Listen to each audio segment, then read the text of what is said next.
राज्यसभा सांसद दीपेंद्र हुड्डा ने राज्यसभा सचिव को खत लिखा है। खत में हरियाणा की ग्राम पंचायतों का मुद्दा उठाने की मांग की है।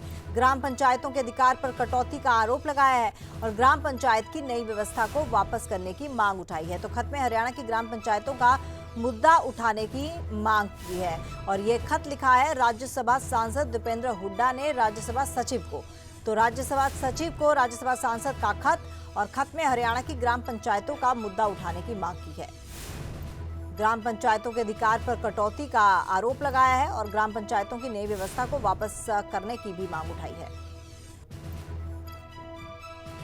विनय सिंह इसी खबर पर हमारे संवाददाता लाइव जुड़ चुके हैं, उनसे ज्यादा जानकारी लेते हैं।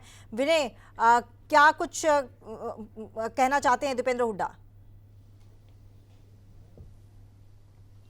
देखिए, हरियाणा में जिस तरह से ये मुद्दा आजकल उठा हुआ है कि ग्राम पंचायतें लगातार पंचायत सरपंच सरकार के खिलाफ है, ई टेंडरिंग व्यवस्था के खिलाफ, तो उसी का मुद्दा अब कहीं ना कहीं राज्यसभा सांसद दीपेंद्र हुड्डा राज्यसभा में उठाना चाहते हैं और इसी मांग को लेकर उन्होंने एक खत लिखा है सेक्रेटरी को, राज्यसभा के सेक्रेटरी को। उन्होंने कहा है कि हरियाणा में नई व्यवस्था लागू की गई है ग्राम पंचायत की, और इस ग्राम पंचायत की नई व्यवस्था के बाद जो सरपंच हैं, जो पंचायतें हैं, अपने गांव की गली मोहल्ले की जो छोटे मोटे काम हैं उसके लिए भी सरकार पर निर्भर रहेगी और ऐसे में जो अधिकार हैं ग्राम पंचायत के उनके हनन हो रहे हैं। अगर दीपेंद्र हुड्डा ने जो अपने खत लिखा है उसमें यह भी कहा है कि सरकार को, केंद्र सरकार को, राज्य सरकार को इस नई व्यवस्था को वापस लेने का आदेश देना चाहिए। और पिछले कुछ दिनों में देखने भी मिला है कि जो ई टेंडरिंग की जो व्यवस्था की गई है उसका लगातार कई सरपंच और पंचायतें विरोध कर रही हैं। हालांकि सरकार साफ कह चुकी है कि जो टेंडरिंग की व्यवस्था है सबके फायदे के लिए है, लेकिन अब राज्यसभा सांसद दीपेंद्र हुड्डा ने